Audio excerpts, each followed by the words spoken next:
So the reason I'm doing the announcements tonight, and it's not Jen, is that this evening, um,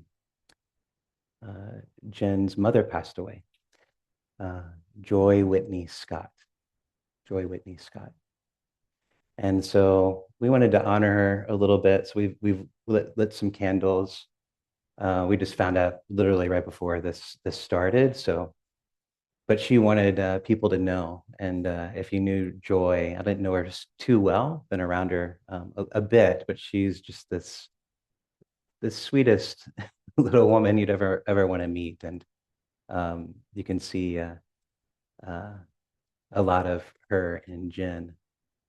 Um, and it was really just beautiful to be around her. And she was a wonderful artist and very funny and had this kind of biting sense of humor that I really appreciated a lot. So yeah, and if you knew Jen, you knew how close she is to her parents. And so just sending our hearts and our love, our kindness, and our thoughts out to Jen. She's going to need our support over the coming weeks and months, I'm sure. But I'm sure she'll get back here as soon as she can, because that's just the way Jen is. So to honor her, I wanted to do some chanting, some chants that are traditionally done in the Theravada monasteries when people pass on. One of them I'll do by myself, unless you want to join in, and the other one we can chant together. And then after that, we'll go into some meditation. So yeah,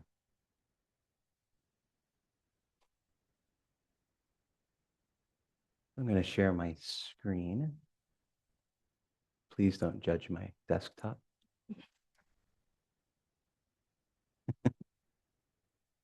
Uh, Yay, there we go. There we go. There's a TV there. So this is the Paticca Samuppada, the wheel of dependent origination. We'll get that TV turned on. It's a little tricky.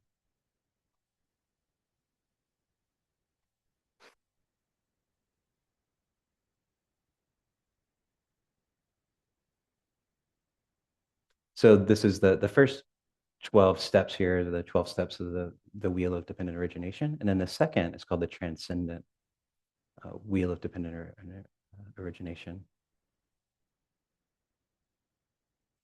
So I'm just going to chant this, and you can read along to what it says, and then the next chant again we'll chant together. But feel free to join in if you like it. Again, dedicating this to Joy Whitney Scott.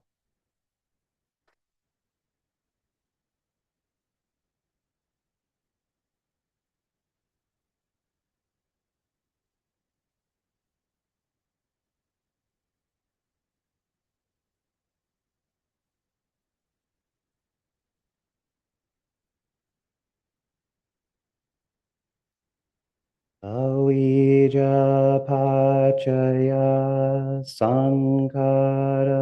sankhara pachaya vinyana pachaya namarupa pachaya salayatanang salayatana pachaya pasa pachaya vedana pachaya tanha pachaya upadana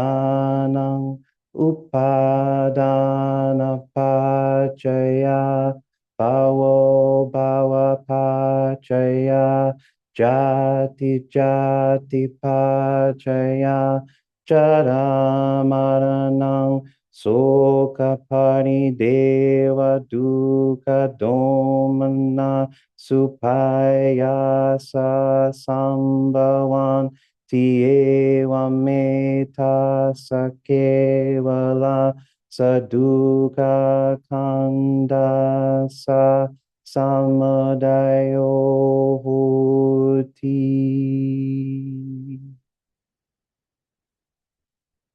Avijayata veva se saviraga niroda sankara nirodo sankara niroda vinyana nirodo vinyana niroda namarupa nirodo Namarupa Niroda Salayatana Nirodo Salayatana Niroda Pasa Nirodo Pasa Niroda Vedana Nirodo Vedana Niroda Tanha Nirodo, Tanha Niroda, Upadana Nirodo, Upadana Niroda, Bhava Niroda, Bhava Niroda, Jati Nirodo, Jati Niroda, Jaramaranam Soka Parideva Dukkha Domana Supayasa Nirujanti Evam Tasa Kevala Saduka Khandasa Nirodo Hoti.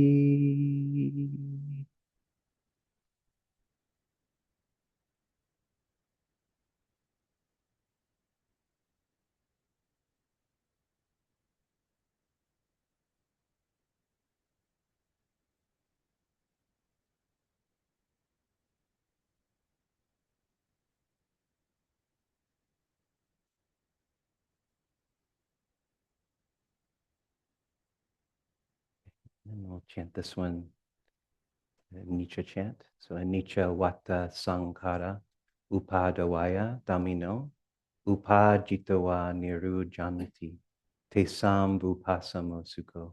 Impermanent indeed are conditioned things. Their nature is to arise and pass away. Having arisen, they cease. Their calming, their stilling is true happiness. We'll just chant it several times. On the last one, I'll hit the bell, ring the bell.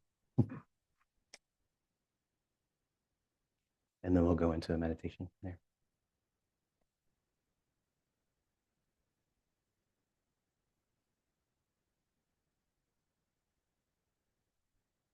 Anicca vata sankhara upadavaya damino upajitawa nirujanti te samvupasamo sukho Anicca vata sankhara upadavaya damino upajitawa nirujanti te samvupasamo sukho Anicca vata sankhara upadavaya damino ipajitawa nirujanti te samvupasamo sukho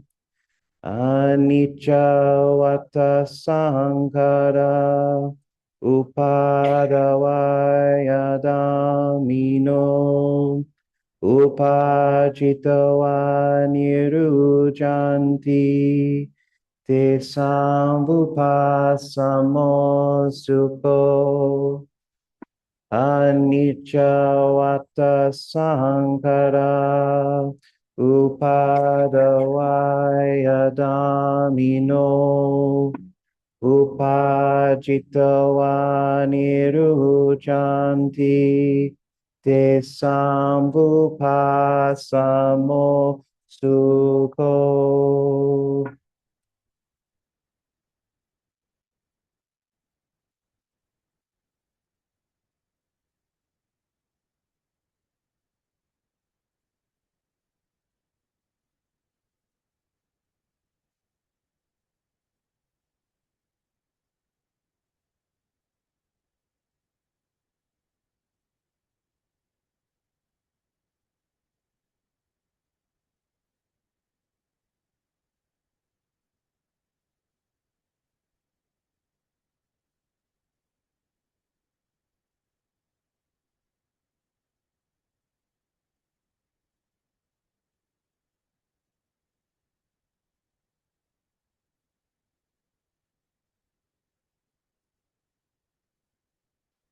Noticing the gradual fading of sound, vibration.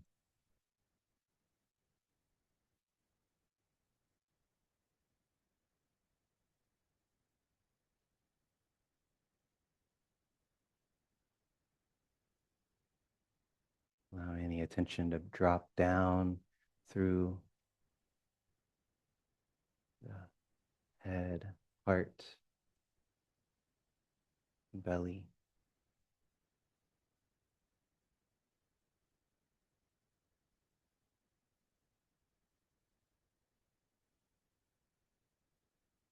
Feeling deep down into the earth, grounding.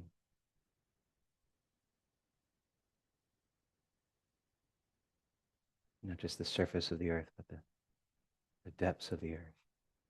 Moving down, down.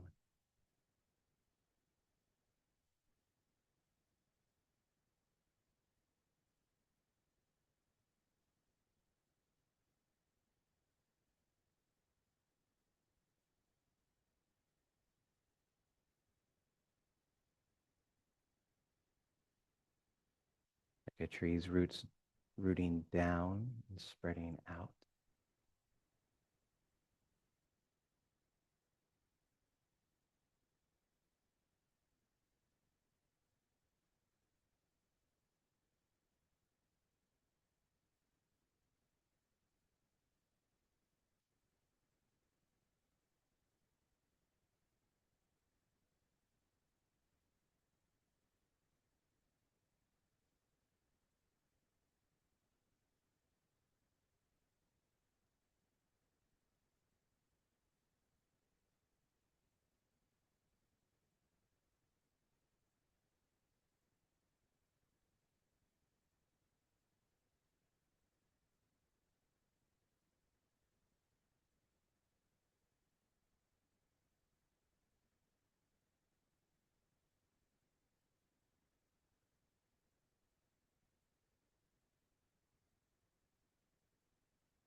And also the tree aspires towards the sun, spreading out into space, upward.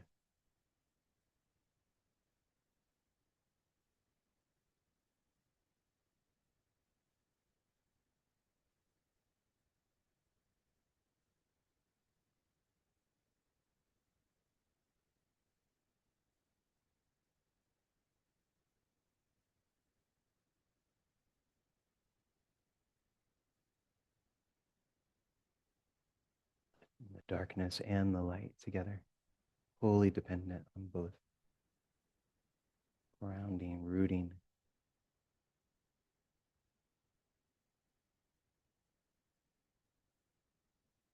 Lifting and spreading.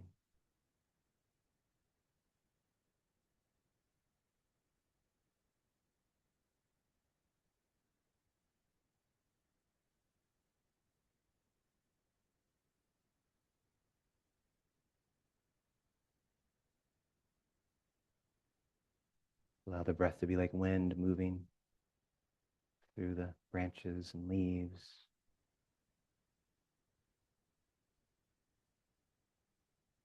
Opening, refreshing the body, mind.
The really wonderful things about trees is that they are homes for thousands of beings.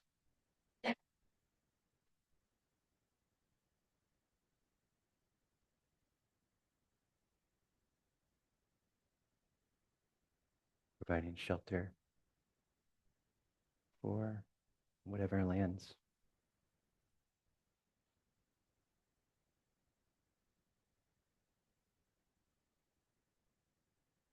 And so as we sit here and observe and breathe, and what do we note? What do we notice that we're resistant to?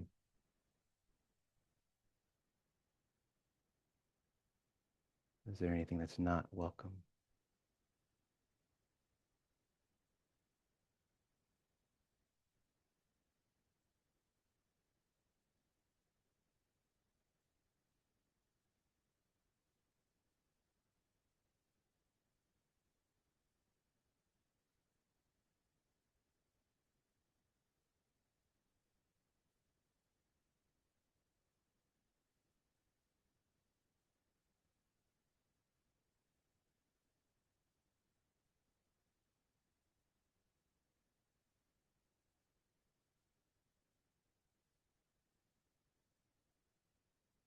Also noticing what's allowed to be here.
final section of the meditation. Just letting go into the freedom of just simply being. No trying to meditate, or if the brain wants to think, let it think. The sounds arise, let them arise. Just feel the freedom that comes with just simply being here.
Now, once again, let's find the earth, the breath, the body.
Ring the bell, onliners.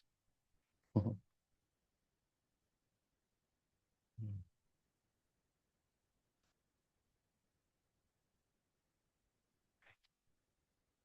you all so much for your practice.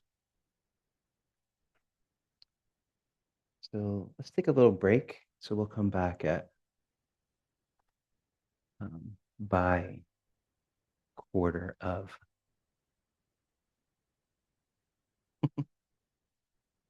So that's 8 minutes from now, but let's say 7 minutes.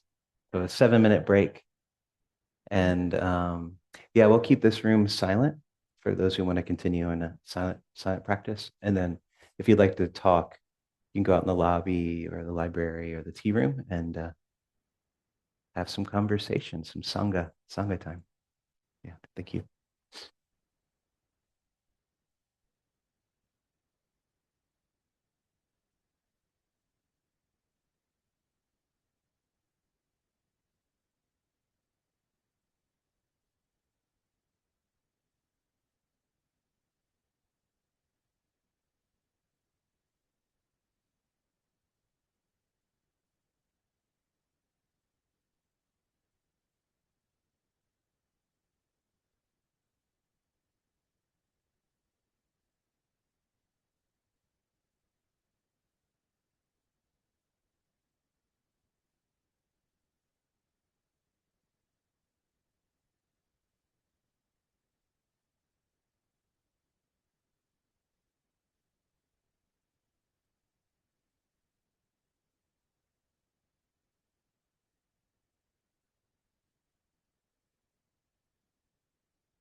Check, check.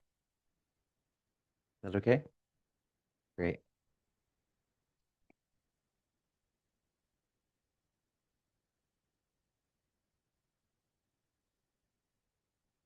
All right, welcome back.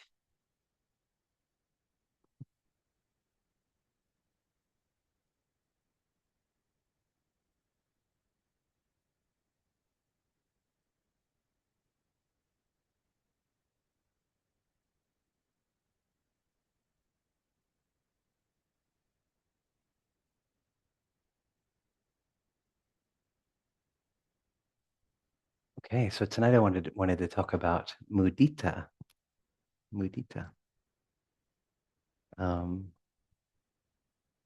which is uh, usually translated as sympathetic joy, or we can just call it joy. Um, I think it's really interesting too that um, Jen Scott's mother was named Joy. Uh, it seems, a little bit fitting to talk about joy tonight. But sometimes we talk about mudita as appreciative joy, because sympathetic joy sometimes doesn't really hit it. Appreciative joy, um, but kind of in more plain spoken language, it's joy in the happiness of others. And it's the third of the four Brahmaviharas. So the Buddha thought it was pretty important to do this and to do this practice. And it's been a really big one for me, a big practice for me. But I think mudita kind of gets the least amount of attention. Um, but as a practice, I think it can be one of the most powerful ones of the Brahmaviharas. Really, all the Brahmaviharas kind of merge into one at some point. You can think of them all as metta, as loving kindness. And as metta meets suffering, its response is compassion. It turns into compassion. It's directly related to suffering. Compassion is when metta meets the vicissitudes of life, the ups and downs of life, impermanence. Metta offers this kind of steadiness. That's what equanimity. That's what we call equanimity. And then when metta meets beauty, uh, it doesn't have to be ours, but when it meets beauty in any way, it becomes mudita. Yeah.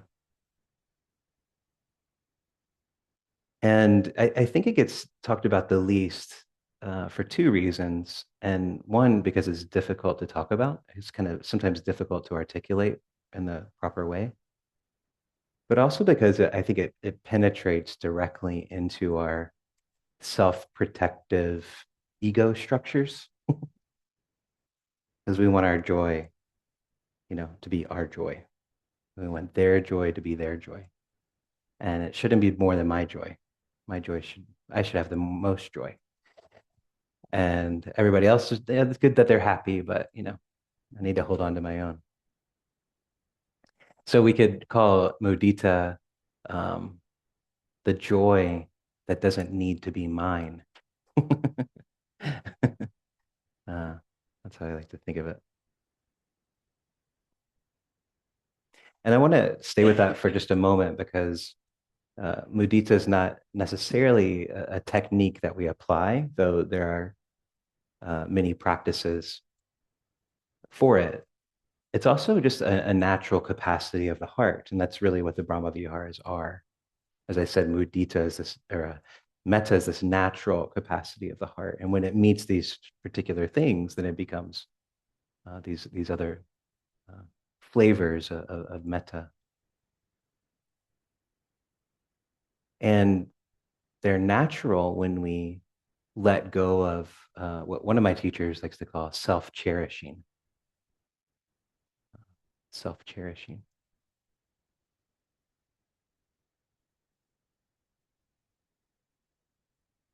And so one of the ideas, one of the things we do in our practice, pretty much all of our practice, is really to to remove what obstructs these natural capacities. That's much of what our practice is about, to see them and and once we see them, they typically lift, or we can see past them once we see them, the various obstructions. And so we practice. We practice to uncover these natural capacities of the heart and the mind.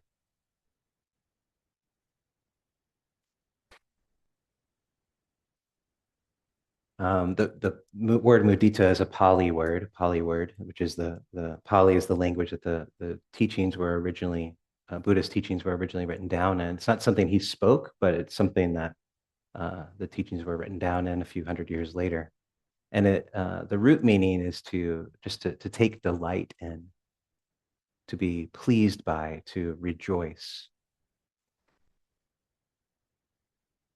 And in the traditional teachings, it's paired with its near enemy. Don't really necessarily like that terminology, but that's how it's usually talked about, near enemy. And its near enemy is exuberance, or exhilaration, or worldly excitement. That this kind of vicarious thrill that's really about stimulation rather than like genuine gladness. So it's not like these things are bad. It's just that they don't last. They don't last. Mudita is something that carries through, that lasts. Exuberance kind of burns out, it quickly fades away. And the far enemy of mudita is envy or resentment.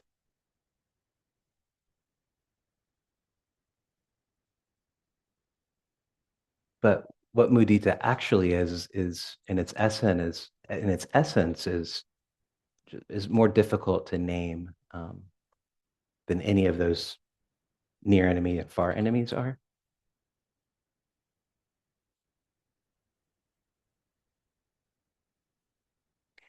Most of the joy that we experience has this almost possessive quality to it.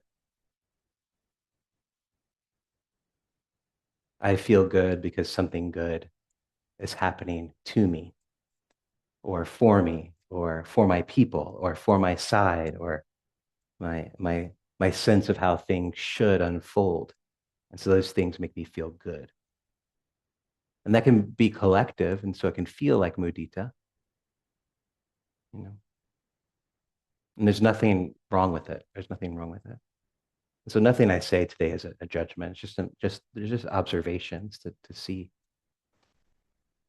And really, it's a natural response.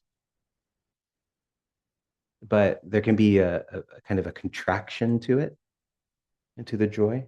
There's edges around it. If one slight condition changes in what brought you joy, then that joy is no longer there anymore. And that edge, that edge is precisely where the suffering is waiting. Yeah.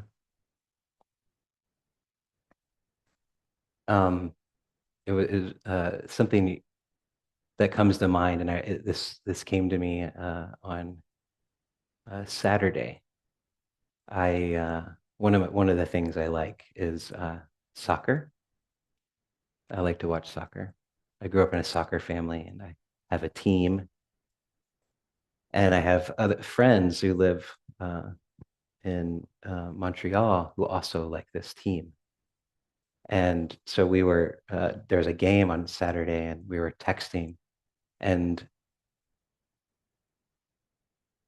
I don't so much get like super stressed out anymore about things, but this was like a particularly uh, um, stress-inducing match, and my friends were at a pub in Montreal, and they were sending me videos because this particular place was this team, like the people gathered around this team at this pub, so everybody's there. And it was really funny because they would send me a video of when things were going bad, and like the fans were just like yelling, yelling at the team and like berating the players, and then as soon as something good happened, it was like, oh, you're the greatest thing that's ever happened. You're the best player. I love you. I'm going to buy your jersey, and all the stuff. And it was just like this up and down thing. It was really funny just how fragile it was. And so as long as those players are bringing you joy, like this joy, then you feel really good. But it's so fragile that as soon as there's like a little mistake, then you're at like way down. So it's this constant up and down and up and down and up and down and up and down. And that's kind of an extreme example, but it's a we experience that all the time. Like joy is very conditional. And as soon as again, as one of the conditions changes slightly, then the joy changes. Yeah. That's not mudita, even if your team wins. What if the other team wins? Can you be happy for that team? You know? So it was really interesting to kind of see that in like real time. My team won, by the way. So seen it. And so this happens forever, this happens all the time. So something good happens, you get good news, something that you're hoping for, you're waiting and waiting and waiting. You get the good news, and then you're very excited. Or a politician that you like wins. Yeah, your team won. That's a team sport too, right?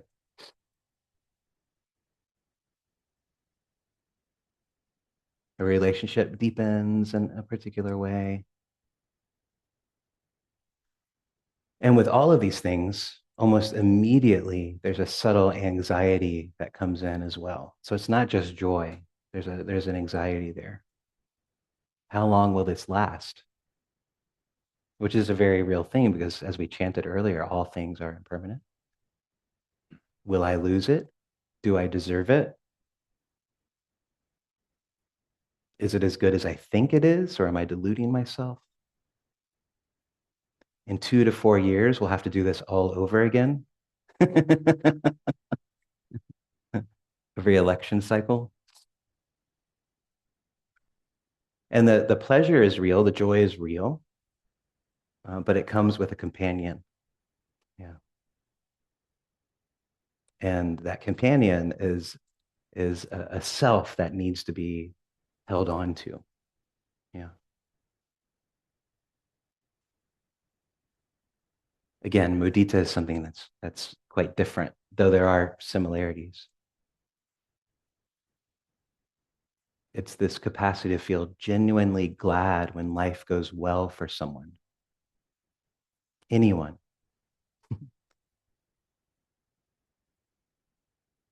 And without that gladness having any particular stake in the gladness or in that outcome.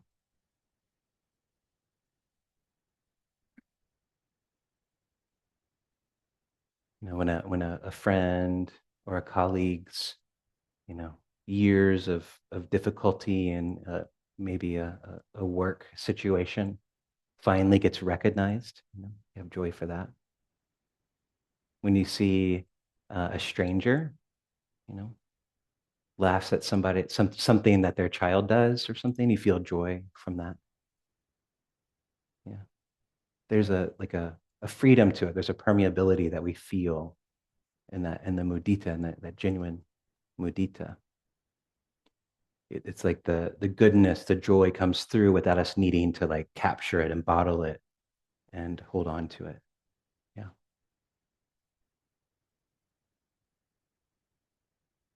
But what about people we don't want good things to happen to? Yeah. It's an interesting one to examine. People that we think don't deserve it. And that's the most difficult thing, I think. And that's what I've worked with a lot. What if we could just share in the joy purely without attachment to any opinion or any view? Can you even kind of imagine how freeing that would be? Yeah, maybe.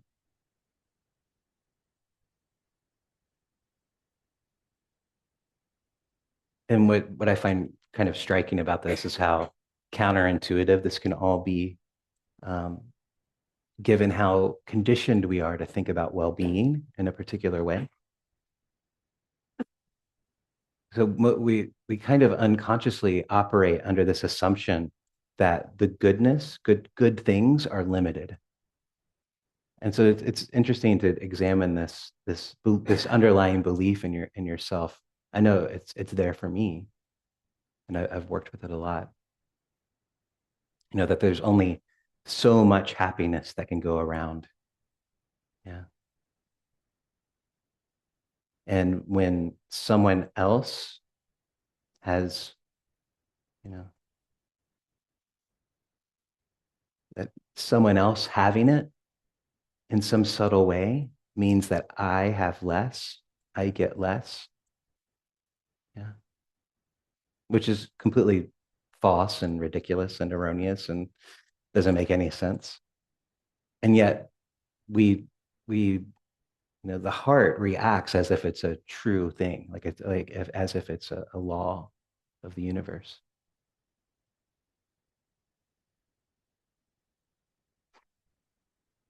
This is what we call the comparing mind, and it's so automatic in many of us. Yeah, and it happens in you know you can see it really clearly in spiritual circles too. Yeah. So our practice of mudita, in many ways, is undoing that assumption that there's only a limited amount of goodness. There's only a limited amount of happiness. There's a limited amount of joy that can go around. And if you have it, that means I don't have it, or you have it and I have less of it. And there's this constant, you know, negotiation of that. And that can take up a lot of space in the mind. The Buddha described mudita in all of the Brahmaviharas as abounding, exalted, immeasurable. So sometimes the Brahmaviharas are called the four immeasurables. They're immeasurable. They don't run out. They can't run out. And these were the Buddha's instructions. The meditator radiates this quality in all directions, without limit, without exclusion.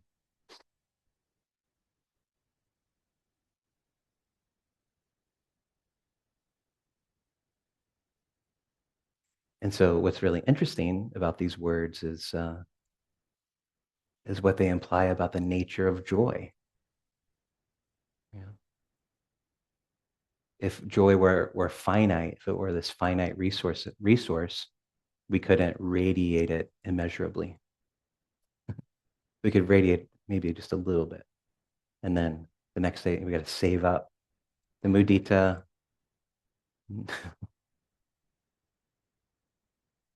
And so the Buddha's instructions itself points to this fact that joy is not limited. And so again, exhilaration, exuberance, this near enemy of mudita, you know, the feeling you get from a really compelling news cycle or someone else's drama.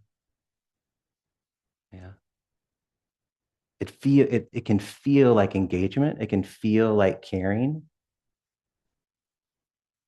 Yeah, like we're more alive to things. But if you look really closely, there's something underneath that's feeding that. There's this stimulation quality that wants more. There's this almost like feverishness to it, like more, more, more, more. Yeah, the greedy mind can be very real there. No, genuine mudita doesn't have that edge to it. It's much more quiet, it's more settled, you know. And it might actually look like from the outside like less of a reaction than the near enemy. You know, it doesn't announce itself. It doesn't say, I'm here, It might not feel like a whole lot.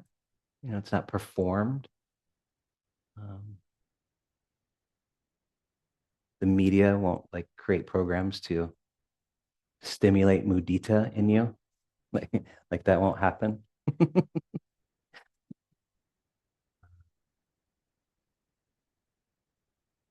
It's more like a warmth that moves through and then settles rather than like a spike that we need to maintain.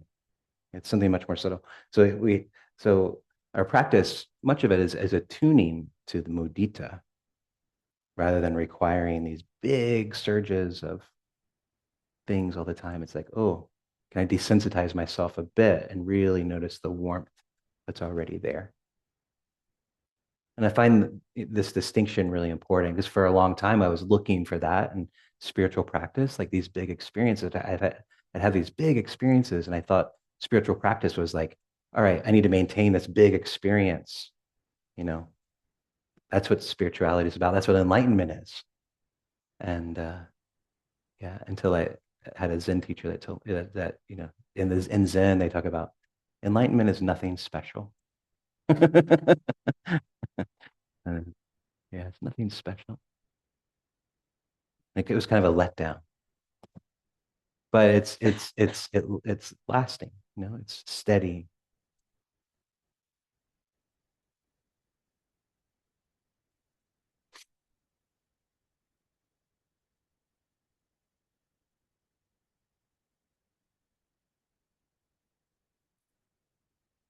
And so the far enemy of mudita again is envy, and it's a bit more obvious. You can really feel envy, uh, but it can also be subtle.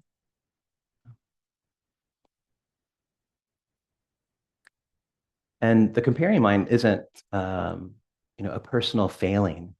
It's really part of evolution. It's biology in many ways. It's kind of how we evolved. Yeah. The brain is wired to monitor social standing and to track our position. Uh, when someone else gets something that you didn't get, that mechanism is important.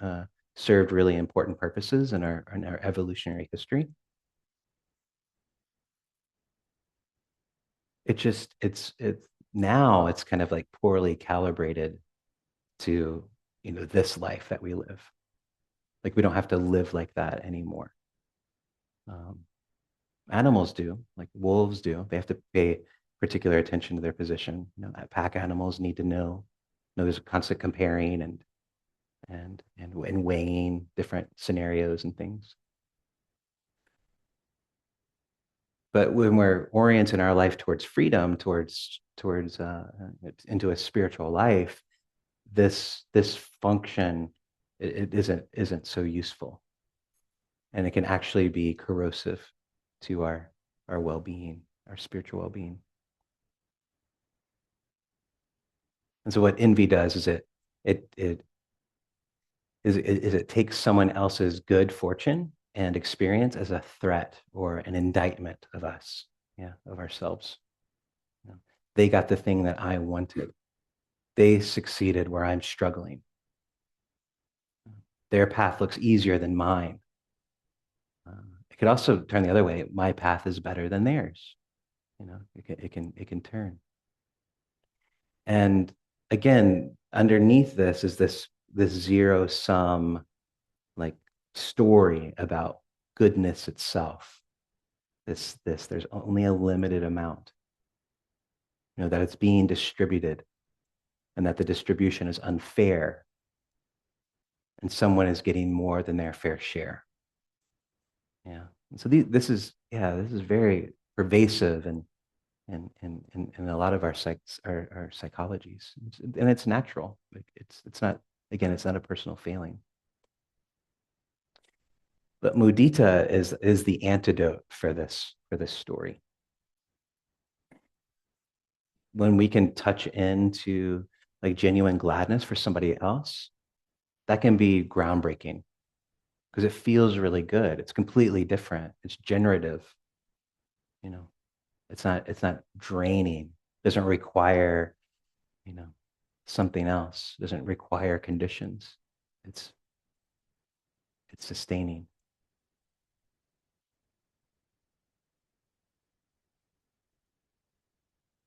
And so what is the practice? Yeah, it can be really small things. So mudita meditation as a practice, it usually just like all of the Brahmaviharas, usually begins with um, someone for whom gladness is really easy. So we start to build this muscle, just working with people that are much easier. Often a child, uh, or someone whose happiness you find uncomplicated.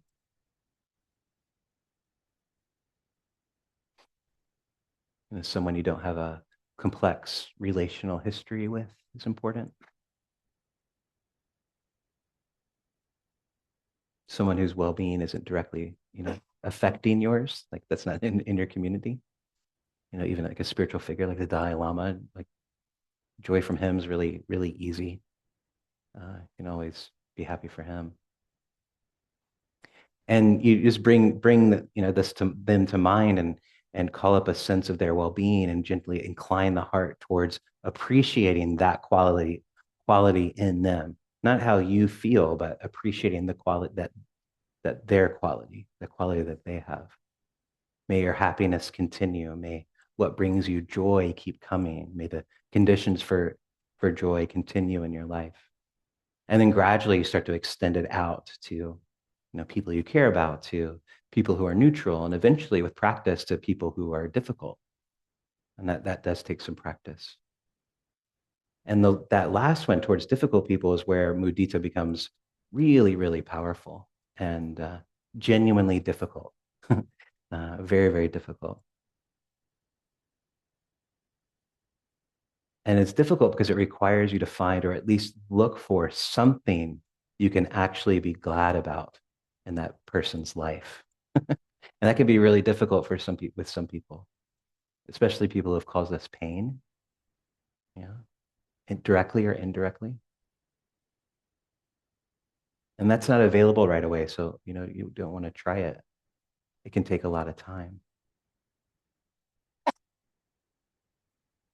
And sometimes you just start very small, like, may this person find some peace, like a little bit of peace.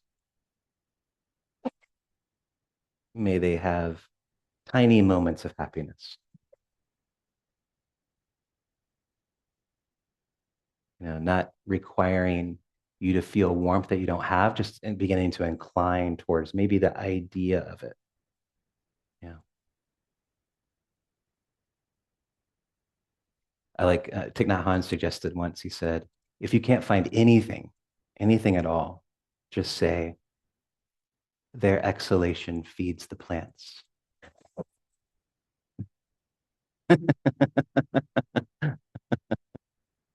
Okay.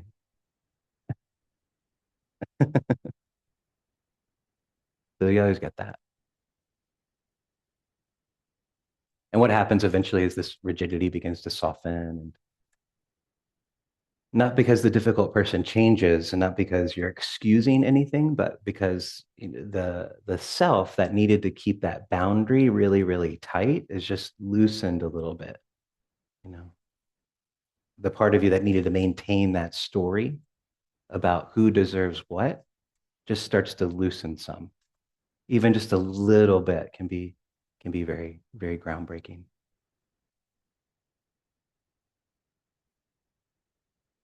And so mudita is relational at its very core. All of the Brahma Viharas are. They're relational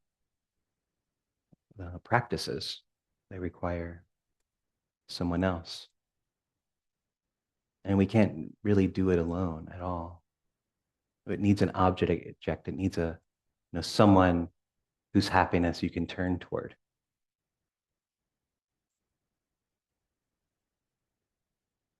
So mudita requires us to know people. Yeah.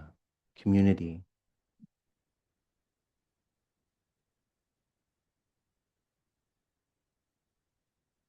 And this is something I think that gets lost when we approach the Brahmaviharas as purely individual practices. as if they're something that you cultivate in a room by yourself, and then you carry them out into the world. Yeah. And they're not that. They're relational capacities that you do in real time. They're how we are with one another. And mudita in particular, it depends on a field of a shared life. And that's really what a sangha is. This is, we share practice together, we share space together. And so it depends on people knowing each other, showing up for each other, uh, to stick around long enough to witness the unfolding, the changes in one another. So we can say that sangha is a natural habitat of mudita. And when a community holds together over time, like, this accumulates. You start to know each other's stories, and we start to know that someone is working through, something, a long, difficult stretch with their family or their job, and when they come in on a Monday night at some point, maybe they look lighter, and you notice that, and you can have joy, mudita for that.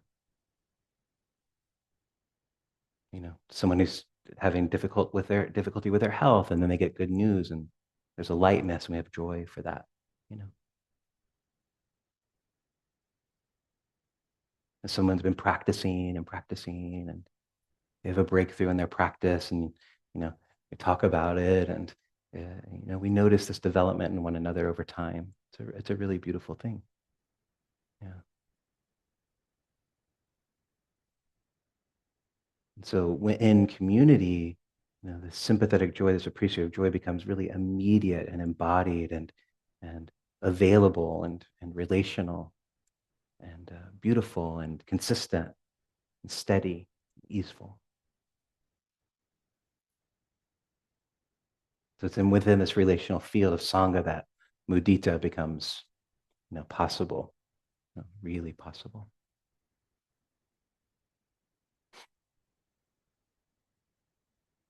And so as I talk about all the time, the Buddha, the three refuges, the Buddha, the Dhamma, and the Sangha, you know, the awakening, the teaching, and the community, they're really, the same thing. They're very much tangled up, interwoven. The community is the living transmission of the teaching, where we meet the Buddha, where we meet the teaching.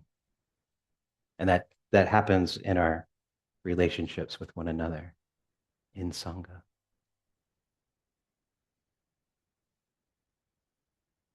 And there's a real joy in that witnessing in that practicing together. Seeing that the path is real, that the practice works, that other people are walking it and finding it and doing it together. And we see somebody, developing and changing, and that's kind of evidence of the Dharma working, and then that brings joy to us and encourages us to practice, and then it's this thing that spreads. It's really a beautiful thing.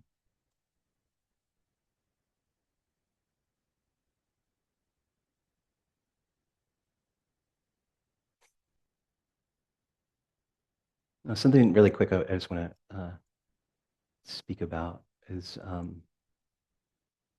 again, a limitation in how we usually frame mudita, even in these Dharma contexts, and even how I've talked about it up till now.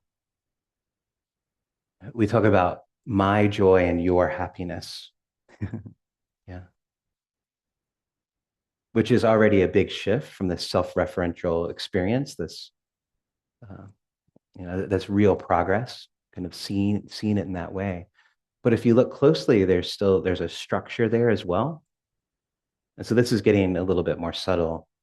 There's still a me over here and a you over there. And there's this transaction happening between us. And this can happen with all of the Brahmaviharas. There can be a kind of a deepening of the separation, even though it's happening with this more positive relational experience. Does that make sense? Yeah. It's still like two sides to the equation. Yeah. The self hasn't disappeared. Yeah. It's become more generous, but it hasn't disappeared.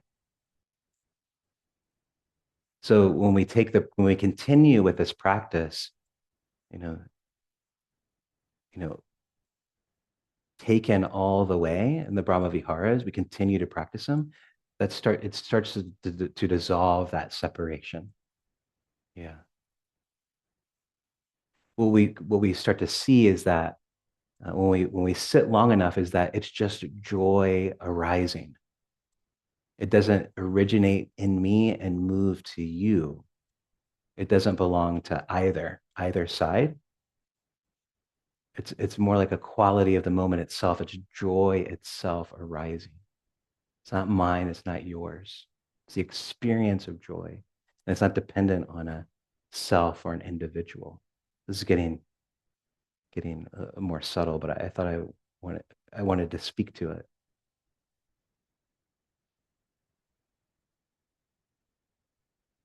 It's not about my response to your fortune or what's happened to you.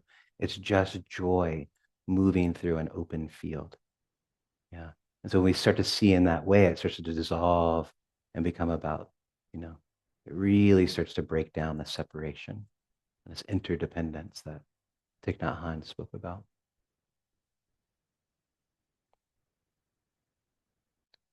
The word in the traditionally is anatta, not self. It's not about a self. There's joy arising within this field of awareness, this field of experience. And so this self that would claim the joy dissolves away. And so this boundary between, the rejoicer and the rejoiced in gets very thin. Yeah. And what's left is just warmth, just aliveness, something that the heart recognizes as good without anyone needing to take credit for it. Yeah. And so in much of the Pali, when Pali texts talk about the Brahmaviharas, they're spoken of as not just practices that cultivate wholesome qualities, but as direct paths, not just supports for awakening, but awakening itself in process, in motion.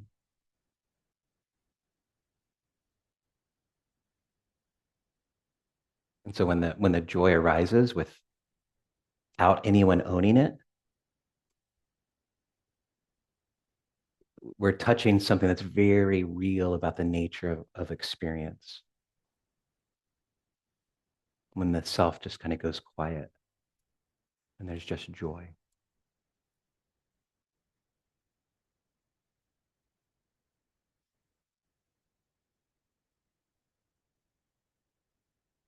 And it's available.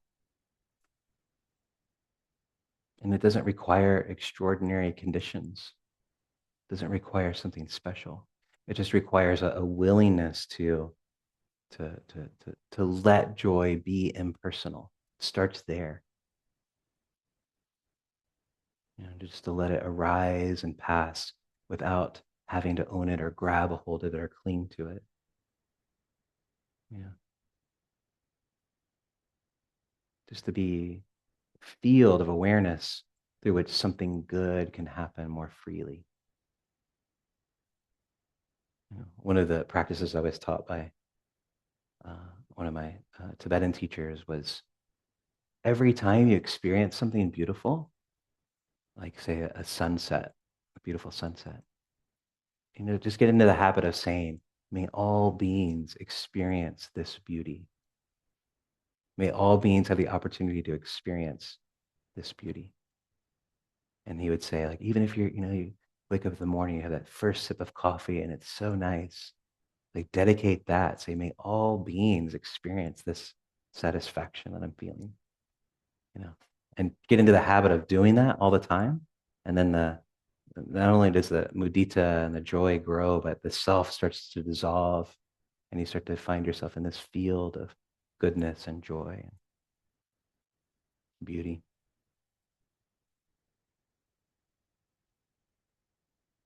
So I want to close out here.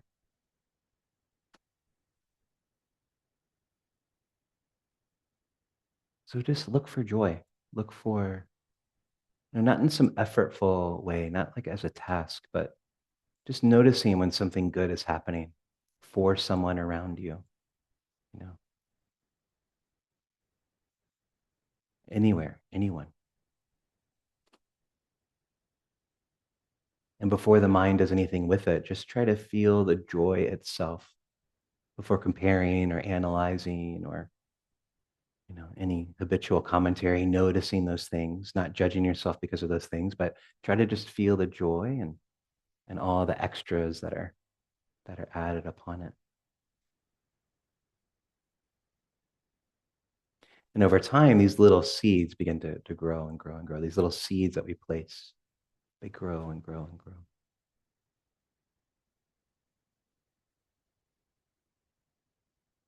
And so the traditional mudita phrase is something like, may your happiness and joy never leave you.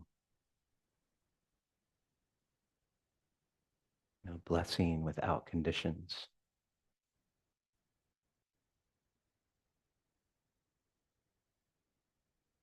Just may your joy continue.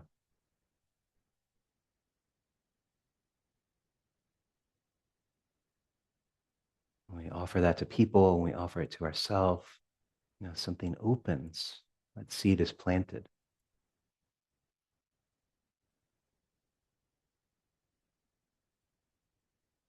And when a room full of people like us can feel that for each other, even briefly, even partially, yeah, we have something that's worth protecting. We have something that's worth cultivating.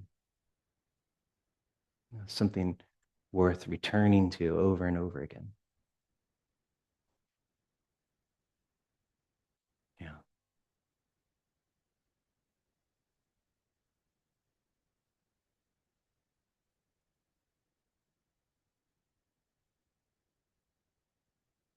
Just pausing here. We are coming to a close, so I'll just go ahead and close this out here. Just pausing.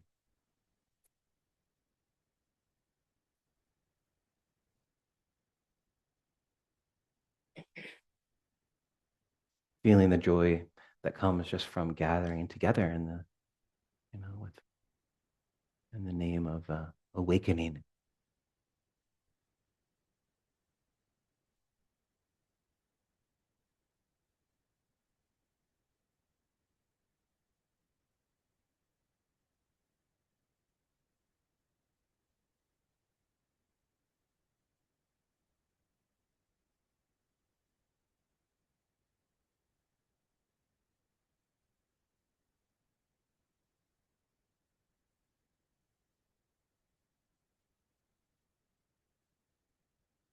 Also bringing to mind anybody in your life who's suffering or going through a difficult time or uh, holding in particular tonight. Joy Whitney Scott and Jen Scott and family.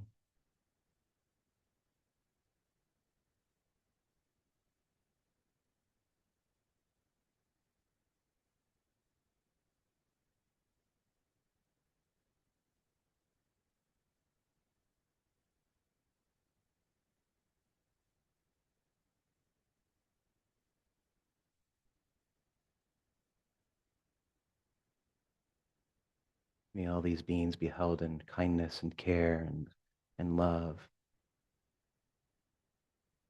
healing.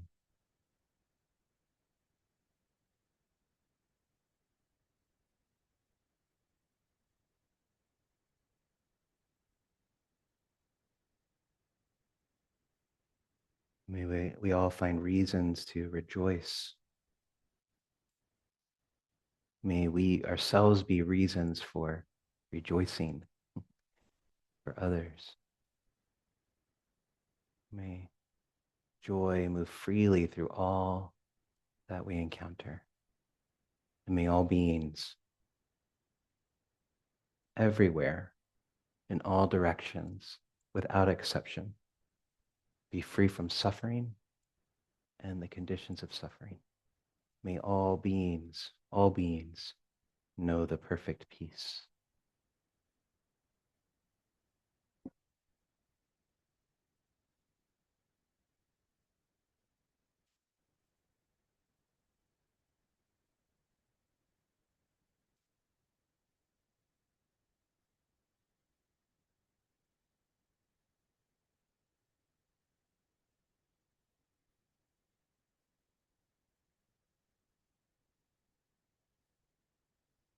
Thank you, everyone, for your kind attention and for your practice and for showing up. Showing up is the hardest thing, but you did it. And yeah, appreciate you. Feel free to stick around as long as you'd like. And